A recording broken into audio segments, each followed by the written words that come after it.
Thank you, Dr. Schmidt. Each year, 1 to 1.5 million pets are euthanized in shelters due to overpopulation. This comes from a research team at the American Humane, published on their official website January 1st, 2021. Shelters are becoming overpopulated due to the existence of puppy mills. Puppy mills allow people to buy purebred puppies of their choice at a low cost that seems almost too good to be true, and it absolutely is. If you're a dog lover like me, seeing dogs in these conditions is heartbreaking.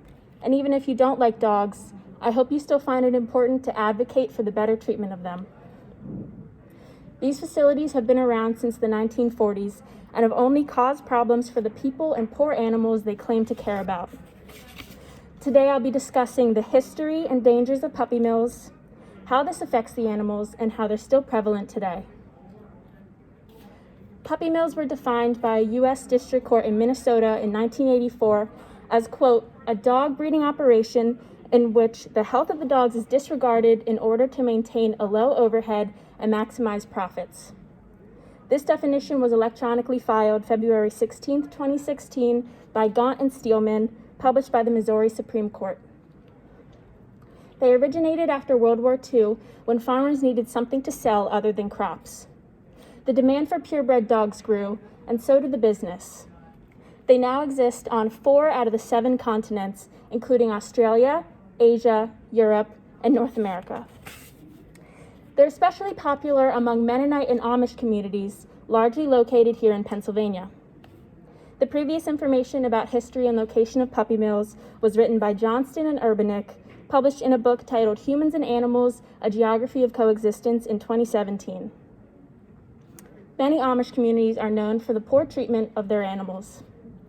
In the 6th Journal of Amish and Plain Anabaptist Studies, written by Park and published in 2018, Amish communities were assessed by their non-Amish neighbors in many social aspects, including the treatment of their animals.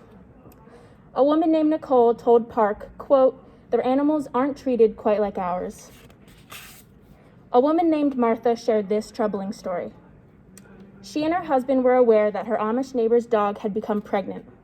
Around the time she would have given birth, they heard gunshots coming from the property, so they went over to make sure everyone was okay. What they saw was a little girl handing her father a puppy and saying, here, Daddy, here's the last one, before they heard one final gunshot. This family had chosen to kill the puppies instead of dealing with having them. Amish communities view animals differently than you and I. Dogs are opportunities for cash when bred in a puppy mill, and pets are often cast aside and not considered to be part of the family like they are nowadays. People who do not view dogs as living animals should not be allowed to breed and raise them like they do in puppy mills. These facilities are funded by their customers, pet stores and individual buyers. Pet stores look for purebred puppies without looking into where they came from, and in some cases, they still source them from puppy mills, but advertise coming from a responsible breeder. Anyone who knowingly purchases a dog from a puppy mill is okay with compromising the quality of life of that animal. This issue directly affects every dog bred in a puppy mill, which is over 2 million a year. Dogs are kept in awful conditions.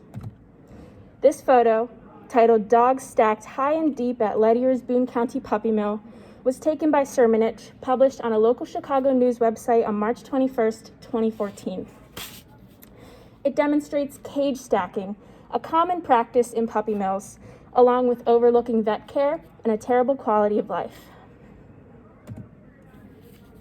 It's also common for dogs to be sick after living in a puppy mill.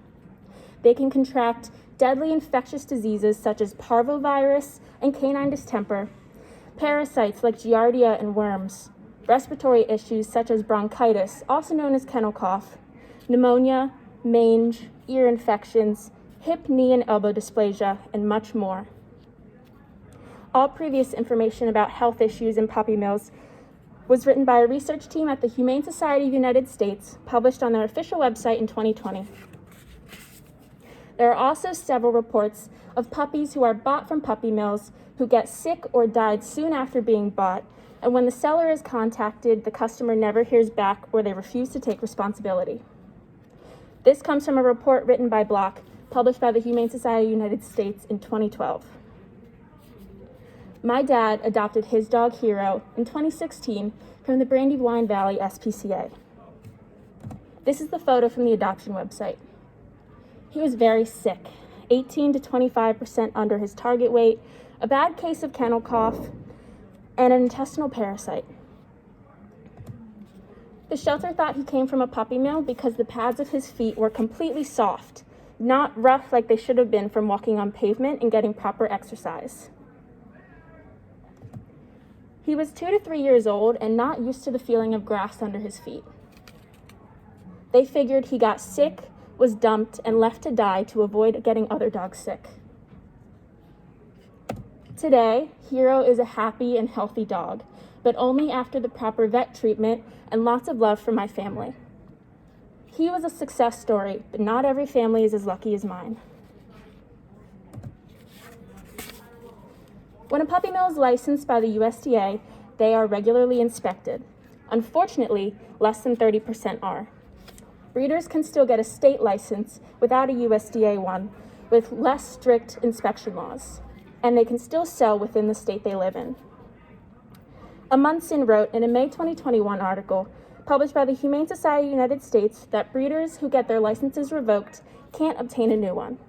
Unfortunately, breeders have discovered that they can cancel a license under suspicion and apply for a new one to get around these inspection laws. Pennsylvania was once known as the puppy mill capital of the East until 2008 when stricter breeding laws were put in place.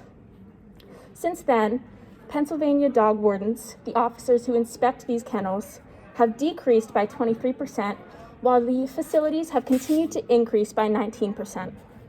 There are now less than 50 dog wardens spread thin over the 67 counties here in Pennsylvania, making it difficult for them to properly do their jobs. The previous information about Pennsylvania dog wardens was written by Murphy, published on Pennsylvania news website Penn Live on February 25, 2021.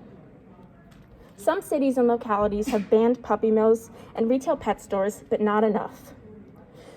These animals are at risk every day that these harmful facilities are still allowed to conduct business.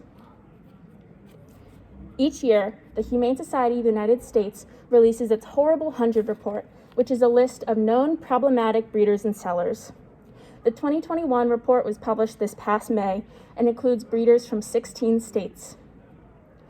It's released to bring awareness to citizens and potential buyers, urging them to stop supporting these facilities.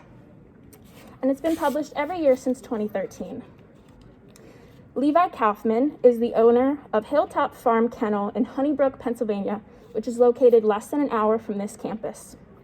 He's been cited 5 times in the Horrible 100 report in the past decade, including this year's. He's received 12 warnings and citations from inspectors since 2012 and has had 10 vet checks ordered on his dogs in the same amount of time. His reports include interference with an officer in 2016 and a cruelty report in 2012 when an inspector found a puppy with a broken leg and a pregnant dog who had miscarried, both in desperate need of medical attention. In December 2020, he was cited for not having proper examination or vaccination records for his dogs. Then, in March of 2021, someone purchased a dog from him, and that dog died of parvovirus less than a week after the purchase. When I researched his facility last week, I found his website still active, and Kaufman is still selling puppies today. All the information about Kaufman was found in the Horrible 100 report, published by the Humane Society of the United States in May 2021. Puppy mills have been around for decades and have caused decades of problems for customers and animals that are still prevalent today. Dogs are unable to defend themselves, so it's up to us to protect them. We can advocate for adopting instead of buying dogs and ask our representatives to put laws in place to protect our pets. If we ban puppy mills, we will save millions of dogs from suffering each year, and those 1.5 million pets euthanized will be able to safely fit in our shelters and hopefully find their forever homes. Thank you.